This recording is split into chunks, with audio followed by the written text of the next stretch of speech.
이 시간 오늘 우리에게 주신 하나님의 말씀을 함께 나누겠습니다. 오늘 함께 나눌 말씀은 민수기서 1장 1절에서 4절의 말씀입니다. 우리 함께 합독하도록 하겠습니다. 같이 읽습니다.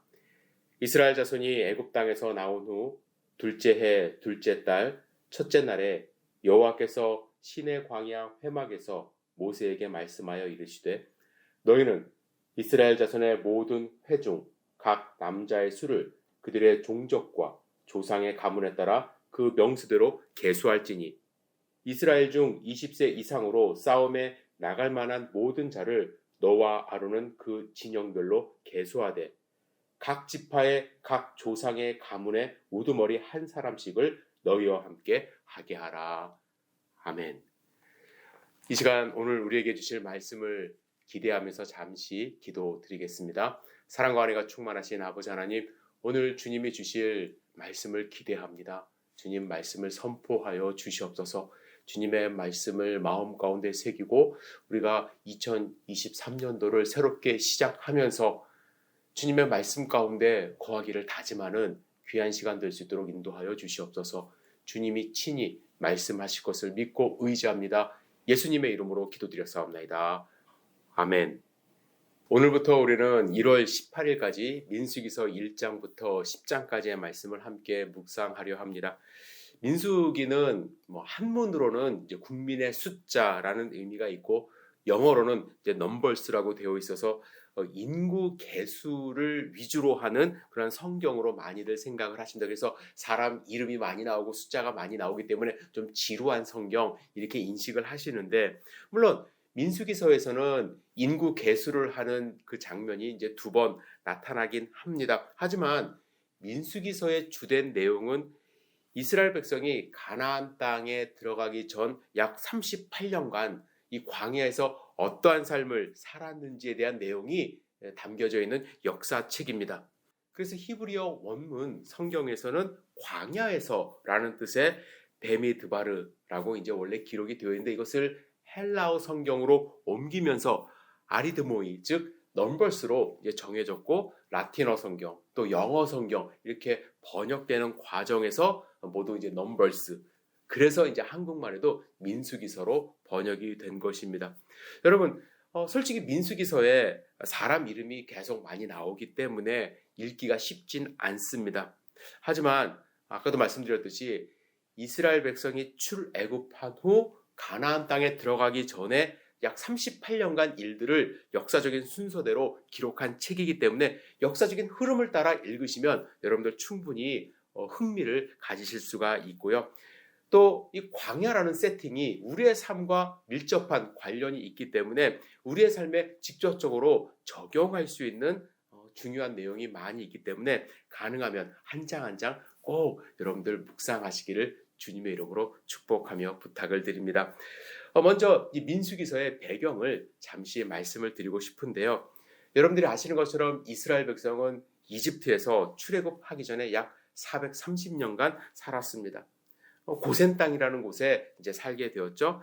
하나님의 축복으로 70명, 야곱의 가족 70명이 들어가서 430년간 남자만 60만 명, 그리고 아이들과 또 부녀자들까지 다 합치면은 약 적어도 200만 명이 넘는 엄청난 숫자의 민족으로 성장을 하게 된 것입니다.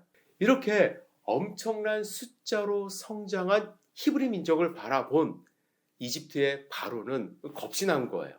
이들이 더 커져서 이제 이집트를 집어삼킬 수도 있겠다라는 생각을 해서 그들을 학대하기 시작합니다. 인구 증가를 억제하는 정책을 쓴 것이죠. 하지만 그들의 학대가 인구 증가를 막지를 못했습니다. 이 학대가 시작될 즈음에 아이들도 남자 아이들도 죽이게 하고 그런 명령을 내리지 않습니까? 그때 모세가 태어났어요. 그리고 나서 모세를 통해서 그들이 이집트에서 나왔기 때문에 약 80년 이상을 그들은 노예로 또 학대를 받으며 아주 힘든 삶을 살게 된 것이죠. 그들은 고통 가운데 하나님께 부르짖었고 하나님이 그들의 소리를 들으시고 또 그들 조상과 하신 언약을 기억하셨습니다. 그래서 모세를 보내시고 모세를 통해서 10가지 재앙을 내리시고 또 홍해를 건너 이집트를 탈출하게 하신 거예요. 그 내용이 이제 출애굽기 1장부터 19장까지의 내용입니다. 여러분 한번 상상해 보세요. 80년간 제대로 된 교육 받지도 못했어요. 밤낮으로 노예 생활 힘들게 살던 한 민족이 홍해를 건너서 탈출을 했습니다. 200만 명 이상이 한꺼번에 움직인다는 것은요, 이건 뭐 상상을 초월하는 엄청난 일입니다. 한편으로는 순종을 참 잘하는 민족이라는 그런 생각이 들어요. 그렇죠? 여러분 한번 생각해 보세요. 우리 뭐 수천 명만 모여도 이 통제가 불가능한데 아이들까지 있는 200만 명이 넘는 민족이 움직인다는 것, 일사불란하게 그들은 통제를 잘 따르는 그런 사람이었던 것 같아요. 하지만 지도자 하나 없이 그들은 살았어요. 민족을 움직이는 구심점이 없었어요. 자원도 없었습니다. 출애굽 한 후 3일 만에 먹을 것이 바닥이 났어요. 어디로 가야 할지 그들은 목표 지점을 알지도 못했습니다. 노예 생활이 힘들어 모세를 따라 탈출하기는 했지만 그들이 도착한 광야에서 그들은 무엇을 해야 할지 몰랐던 것입니다. 이런 상황에서 하나님은 하나하나 그들을 다듬어가기 시작하십니다. 하나님이 원하는 나라를 만들어가기 시작하세요. 하나님을 섬기며 하나님을 예배하는 하나님의 백성으로 하나하나 만들어 가십니다. 여러분들이 만약에 한 나라를 만든다고 생각해 보세요. 가장 먼저 무엇을 하시겠습니까? 가야 할 땅은 정해져 있어요. 인구도 충분히 있습니다. 이제 그들에게 필요한 것은 무엇이었을까요? 한 나라의 기초, 그 나라를 움직이는 법을 만드는 것입니다. 법은 어떠한 행위에 대해서 해야 할 것과 하지 말아야 할 것을 규정하는 것으로 끝나지 않습니다. 법은 한 나라가 어떠한 정체성을 가지고 살아갈지 구체적인 모습을 담고 있는 것이 한 나라의 법이에요. 여러분, 대한민국 헌법 1조 1항이 무엇입니까? 대한민국은 민주공화국이다. 대한민국의 성격을 규정해요. 2항은 대한민국의 주권은 국민에게 있고 모든 권력은 국민으로부터 나온다입니다. 대한민국의 정체성을 완전히 규정하면서 시작하는 것이 법입니다. 헌법이에요. 마찬가지로 하나님도 이 헌법과 같은 10계명을 그들에게 주셨고 세부적인 법령을 주시며 너희는 이렇게 살아야 한다. 즉 이스라엘의 정체성을 규정해 주셨어요. 여러분, 이스라엘은 어떠한 나라입니까? 하나님만 섬기는 나라이어야만 합니다. 그래서 10계명 중 1계명이 뭐예요? 나 외에 다른 신들을 내 곁에 있게 하지 말라. 2계명, 너를 위하여 새긴 우상을 만들지 말라. 즉 하나님과의 관계 설정을 1계명부터 4계명까지 하셨고 5계명부터 10계명까지 인간과의 관계 어떻게 살아야 될지 큰 틀을 마련해 주신 것이에요. 이렇게 하나님은 모세에게 시내산에서 그를 만나 법을 제정해 주셨습니다. 가장 먼저 하나님이 하신 일이에요. 그리고 나서 그들이 시내 광야에서 1년간 한 일이 있습니다. 하나님과의 올바른 관계를 맺는 백성이 되기 위하여 성막을 만든 거예요. 하나님이 알려주신 대로 정교하게 성막과 그 안에서 사용되는 기구들을 만들었습니다. 그 기간이 1년이 걸린 거예요. 이제 성막을 만들고 하나님께 봉헌하는 장면으로 끝나는 것이 출애굽기서예요. 자, 이제 여러분 생각해 보세요. 하나님이 법을 주셨고 또 하나님과 교제하는 삶을 살 수 있는 백성이 되도록 성막을 만들게 하셨어요. 이제 이스라엘 백성이 본격적으로 가나안을 향해서 가야 하는데 그들에게 중요한 일 한 가지가 남아 있었다라는 것이죠. 인구개수예요. 인구개수. 그들은 아직 정확하게 몇 명이 함께하고 있는지 인원개수를 해본 적이 없는 그러한 상태입니다. 여러분, 인구를 정확하게 아는 것 참 중요한 일입니다. 그래서 각 나라에서 인구 개수를 이제 정기적으로 하지 않습니까? 미국에서는 10년에 한 번씩 인구 센서스 조사를 실행을 합니다. 이 조사를 통해서 하는 일이 참 많습니다. 가장 간단하게 미래를 계획해요. 예를 들면 이 캐리 지역에 인구를 조사를 할 때에 뭐 신혼 부부는 몇 가정이나 있는지, 또 아이는 몇 명이나 있는지 이것을 구체적으로 알아야 몇 년 후에 초등학교가 몇 개가 필요하고 또 몇 년 후에 중학교, 고등학교가 몇 개가 필요한지를 계획을 세운다라는 얘기예요. 제가 초등학교 때 이제 한국이 난개발이라고 그러죠. 그러니까 뭐 계획 없이 막 개발이 될 때가 있었어요. 초등학교 2학년 때 강남으로 이사를 갔는데 원래 논밭이 주로였던 그 동네가 갑자기 아파트를 짓기 시작하면서 개발붐이 일어났습니다. 사람들이 많이 유입이 되었죠. 정부에서 사람을 유입을 시킬 때 미리 계획을 세우고 몇 명쯤 들어올 것 같으니까 뭐 유치원도 세우고 초등학교, 중고등학교를 세워야지 라는 계획 하에 사람이 유입이 된 것이 아니기 때문에 밀려드는 이 학생들, 초등학생들을 받아줄 학교가 없었던 거예요. 그래서 교실이 부족할 수밖에 없으니까 한 반에 60명씩 있었고요. 그것도 모자라서 1, 2부제를 실시를 했습니다. 그래서 4학년 때, 5학년 때는 오후반에서 이제 점심 먹고 학교에 가기도 했고요. 지금 생각해 보면요. 60명이 한 반인데 그것을 1, 2부로 나눠서 교육을 한다? 상상도 하지 못할 일들이 그 당시에 있었다라는 거예요. 인구 센서스 조사를 미리 하고 계획을 하고 도시를 만들기를 했다면 이러한 일이 없었겠죠. 경제만 살리겠다는 일념 하나로 온 나라가 움직이다 보니까 학생들이 희생되는 일이 많았던 것입니다. 그래서 인구 증가 혹은 감소를 미리 예측해서 교육, 의료, 치안 뭐 이러한 국가의 정책을 수립하는 데 기초가 되는 것이 바로 이 인구 조사인 것이죠. 하나님도요. 그들을 가나안으로 인도하기 위하여 이 인구 조사를 먼저 하신 거예요. 여기에는요. 크게 두 가지 목적이 있습니다. 첫 번째, 공동체의 안전을 책임지게 하는 목적이 있었던 거예요. 이스라엘은 시족 사회입니다. 가족별로 이제 뭉쳐져 있는 사회이죠. 지파별로 종족과 조상에 따라서 조직이 되어 있기는 하지만 전체적으로 숫자가 파악된 적은 없습니다. 출애굽기 12장 37절에 보면 그들이 이제 출애굽한 인원에 대해서 대략적으로 장정이 뭐 60만 정도 된다 이렇게 말씀이 기록되어 있는 것이 전부입니다. 하지만 민수기서의 인구 조사는 철저했어요. 왜냐하면 목적을 갖고 있기 때문에. 2절에 보시면 모든 회중 각 남자의 수라고 나와 있고요. 3절에 보시면 이스라엘 중 20세 이상으로 싸움에 나갈 만한 모든 자라고 말씀을 하시며 계수할 사람이 어떤 사람이어야 되는지 싸울 수 있는 사람이라고 한정하여 말씀을 하십니다. 목적이 무엇이에요? 광야에서 이제 앞으로 가나안 땅에 올라가는데 만날 수 있는 적들을 대비하여 군사를 징병하기 위한 인구 조사라는 것을 알 수가 있습니다. 왜? 그들에게 안전이 중요했기 때문에. 여러분, 정확한 군대 숫자를 알아야 싸울 수 있는 적과 피해야 하는 적을 알게 되는 것이죠.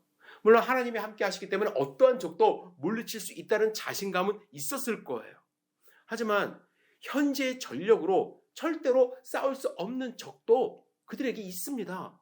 예를 들면 블레셋이에요. 지금 이스라엘 백성은요, 여러분들이 지도를 보시면 아시겠지만 이 가나안 땅으로 가는 길이 빠른 길이 절대로 아니에요. 원래는 뭐 며칠 만에 갈 수 있는 해안길이라는 것이 있습니다. 그런데 하나님은 그 길로 가지 못하게 하셨어요. 왜냐하면 블레셋과 만나 싸우게 되면 겁먹고 돌아갈까? 하나님은 염려하셔서 그들을 해안길로 가지 못하게 하시고 광야길로 돌아가게 하신 거예요. 물론 시내산에 그들을 모아서 그들과 언약을 체결하시고 또 성막을 만들 그러한 시간을 주시기 위함도 있었지만 첫 번째 출애굽기에 보면 블레셋 때문에 그들을 광야길로 인도하셨다고 말씀을 하고 있습니다. 여러분, 지금 전력으로는 그들이 블레셋을 상대할 수 없었던 거예요. 하나님은 인구조사를 통해서 그들의 전력을 파악하고 앞으로 있을 전쟁에 대비하는 목적으로 인구조사를 하게 하신 것이에요. 숫자를 파악하지 않으면요, 군대를 조직할 수 없습니다. 흩어져 있는 모래알과 같을 뿐이에요. 지파별로 군대에 징집될 수 있는 숫자를 파악하여 책임자를 세워야 군대가 조직이 되고요. 공동체를 보호할 힘이 생기는 것입니다. 이스라엘 백성이 광야길로 가기 위해서는 수많은 난관이 예상이 됩니다. 그런데 그들에게 안전이 보장이 되지 않으면 그들은 움직이려고 하지 않아요. 하나님은 그들에게 안전하다라는 것을 보여주시기 위하여 안전에 대한 욕구를 충족시켜 주기 위하여 너희들에게는 이렇게 많은 군사가 있음을 알게 하시려고 인구 계수를 하신 그런 목적이 있는 것입니다. 여러분, 매슬로우의 욕구 단계 이론 한 번쯤 들어보셨죠? 5단계의 인간의 욕구를 이야기를 하는데 가장 높이 있는 단계가 자아실현의 욕구예요. 그런데 여러분들이 아셔야 될 게 이 자아실현의 욕구, 그냥 무조건 다 갖는 것이 아니라 가장 기본적인 1단계부터 인간이 갖고 있는 욕구를 차곡차곡 쌓아 나아갈 때 자아실현의 욕구도 생긴다라는 거예요. 하부 구조에 있는 욕구가 실현되지 않으면 상부 구조로 올라가지 않는다라는 것이죠. 가장 하위 단계는 생리적인 욕구예요. 먹는 것, 자는 것, 입는 것, 이 의식주의 욕구가 채워져야 한다라는 거예요. 이것이 채워지지 않으면 그 다음 단계로 올라가지 않는데요. 그것을 채우는 것에 모든 것이 집중이 되는 그러한 삶을 산다는 것이죠. 그리고 만약에 먹는 것, 자는 것 이것이 채워지면 그 다음 욕구를 갖게 되는데 그것이 무엇이냐면 안전의 욕구예요. 이스라엘 백성들 하나님이 먹을 것 주셨어요. 또 그리고 가족끼리 함께 있기 때문에 텐트에서 잠을 잡니다. 가장 기본적인 생리적인 욕구는 해결이 되었어요. 그들에게 필요한 그 다음 욕구가 무엇이냐면 안전의 욕구예요. 하나님은 그들에게 이 안전의 욕구를 실현시켜 주기 위하여 군대를 동원하기 위하여 인구조사를 하신 거예요. 하나님은 너희들을 지킬 군사가 지금 60만 명 이상이 있다는 것을 보여주십니다. 여러분, 우리나라 군대 다 모아봐야 60만 명이 좀 넘는다고 그러나 60만 명쯤 된다고 그래요. 즉, 이 60만의 숫자는요, 엄청난 거예요. 물론 이스라엘은 20세 이상 모든 남자의 계수를 한 것이기 때문에 훨씬 더 그 폭이 넓기는 하지만 여하튼 고대 근동 지방에서 60만의 대군을 갖는다라는 것.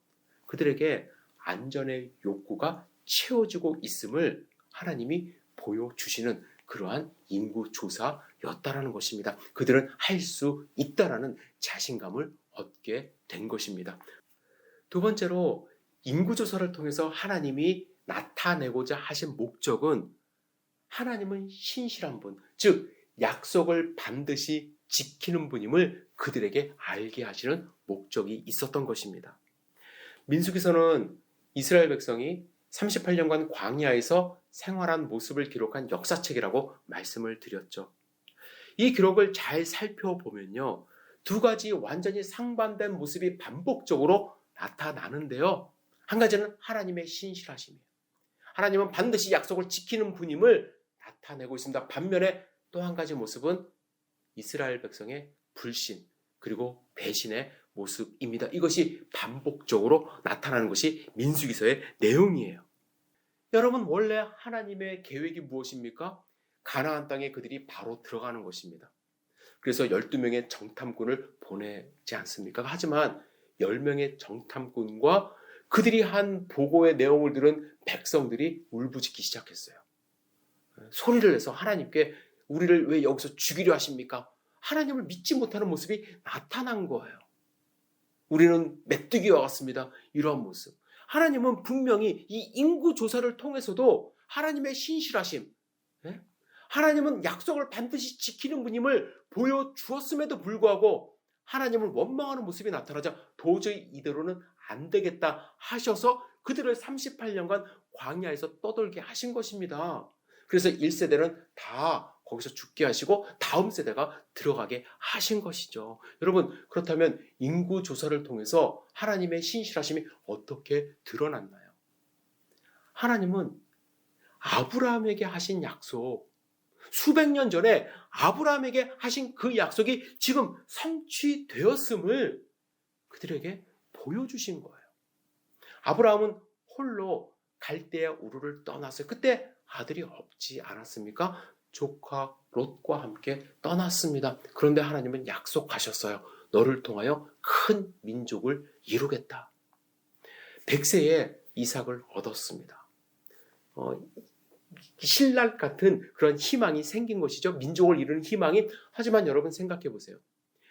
유목 생활을 하는 그들이 민족을 이루는 것은 거의 불가능한 일입니다. 그래서 하나님이 어떻게 하세요? 야곱의 아들 요셉을 애굽에 보내십니다. 거기서 총리가 되게 하시고, 그래서 애굽 고센 땅, 안전한 땅으로 야곱의 식구 70명을 불러 모으게 하셨습니다. 그곳에서 인구가 증가하기 시작한 거예요. 사람의 생각과 계획으로는 도저히 할 수 없는 일을 하나님이 실행하신 것입니다. 그리고 나서 430년이 지났을 때 모든 학자들이 이것은 정말로 기적과 같은 일이라고 할 만큼 하나님은 신실한 그 모습을 보이신 거예요. 그들은 눈으로 지금 확인을 하고 있는 것입니다. 하나님의 신실하심을. 하지만 이스라엘 백성들, 하나님의 신실하심을 눈으로 보았음에도 불구하고 계속 불신하는 모습으로 민수기서를 기록하고 있는 것이죠. 여러분, 저는 출애굽한 이스라엘 백성의 입장을 한번 생각해 봅니다. 그들은 수십 년간 바로의 폭정에 힘든 생활을 하지 않았습니까? 그런데 어느 날 모세가 나타나 하나님의 말씀을 전하며 이집트에서 나갈 수 있게 해주겠다고 했습니다. 꿈에 부풀었을 거예요.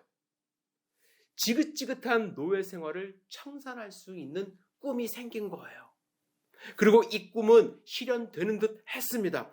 10가지 재앙이 그들의 눈앞에 펼쳐졌어요. 눈앞에서 홍해가 갈라졌습니다. 그들은 전능하신 하나님을 경험했습니다. 그들은 불행 끝, 행복 시작이라고 생각을 했을 거예요. 파라다이스의 삶을 확신했을 거예요. 그런데 홍해를 건넌 후 그들이 걸었던 길은 광야길이에요. 3일쯤 걸으니 물도 떨어졌습니다. 처음 만난 물은 쓴 물이라 마실 수도 없었습니다. 양식도 거의 떨어져 갔습니다. 다행히 하나님이 만나와 메추라기를 보내셨고 구름기둥과 불기둥으로 인도하셔서 신의 광야까지 오게 된 것이에요. 하지만 그들의 삶은 무엇입니까? 여전히 광야예요. 여러분, 우리도 마찬가지예요. 예수 그리스도를 만난 후 구원의 기쁨이 정말 충만한 사람은 경험하셨을 거예요. 정말 날아갈 듯한 그러한 자유함, 천국의 느낌. 이제 내 삶은 예수로 인하여 천국의 삶, 황급빛의 삶을 살 수 있을 거라 우리는 생각을 합니다. 그런데 우리의 삶은 어떻습니까? 여전히 광야 아닙니까? 직장에서 학교에서 여러 가지 스트레스 받는 일들이 계속해서 있어요. 한 문제를 해결하면 또 다른 문제가 발생을 합니다. 예수를 믿으면 편안한 파라다이스의 삶, 천국의 삶을 살 줄 알았는데 하루하루 살 얼음판을 걷는 듯한 광야의 삶을 살아갑니다. 그런데 하나님은요, 이스라엘 백성도 그렇고 우리도 그렇고 순간 이동시켜주지 않으세요. 이스라엘 백성들 결국 돌고 돌고 돌아 38년을 광야 생활합니다. 어쩌면 우리도 하나님이 부르시는 그날까지 우리의 삶은 광야의 삶일 수밖에 없습니다. 척박한 이 세상의 삶을 계속 살아야만 합니다. 하지만 우리가 분명히 알아야 될 것이 있어요. 신실한 하나님은 늘 우리와 함께 하신다라는 거예요. 우리가 하나님의 부르심을 받는 그날까지 우리의 삶은 광야 같을 거예요. 뜨거운 태양이 존재하고요. 위험한 요소들이 광야에 전갈뱀이 있듯이 우리의 삶 가운데 늘 위험한 요소들, 아픈 일들 분명히 있을 거예요. 하지만 분명한 일은 하나님이 인구조사를 통해서 보여주셨듯이 우리의 안전을 책임지시는 분이 하나님이고 또 약속을 반드시 지키는 분이 하나님임을 우리는 깨달아야만 합니다. 문제는 우리가 얼마나 하나님을 신뢰하는가에 달려 있습니다. 저는 2023년을 시작하면서 우리 함께 기도했으면 좋겠어요. 올 한 해 더욱더 하나님을 의지하고 신뢰함으로써 하나님이 우리와 함께 하심을 뼈저리게 느끼는 한 해가 되었으면 좋겠습니다. 우리는 비록 광야의 삶을 살고 있지만 이 광야에서 하나님과 교제함으로써 하나님이 주시는 행복, 하나님이 주시는 평안, 하나님이 주시는 사랑을 충만하게 누리는 귀한 우리의 삶이 되기를 주님의 이름으로 축복합니다. 광야지만 그곳은 하나님이 함께 하실 때 천국의 모습으로 변할 수가 있는 것입니다. 기도하겠습니다. 사랑과 은혜가 충만하신 아버지 하나님, 주님의 은혜에 찬양 올려드립니다. 신실하게 우리를 지켜주심에 감사드립니다. 하나님을 더욱더 의지함으로 기쁨이 충만한 삶이 될 수 있도록 인도하여 주시옵소서. 우리의 지난 과거를 돌이켜볼 때 지금까지 지켜주시고 인도하신 하나님을 더욱더 찬양할 수 있도록 도와주시옵소서. 지금 우리가 가진 것 없고 힘든 하루하루가 이어질 수 있지만 그럼에도 불구하고 우리와 함께 하시는 하나님의 그 손을 굳게 붙잡고 나의 하나님, 나의 주 고백하는 삶을 살 수 있도록 도와주시옵소서. 예수님의 이름으로 기도드렸사옵나이다. 아멘.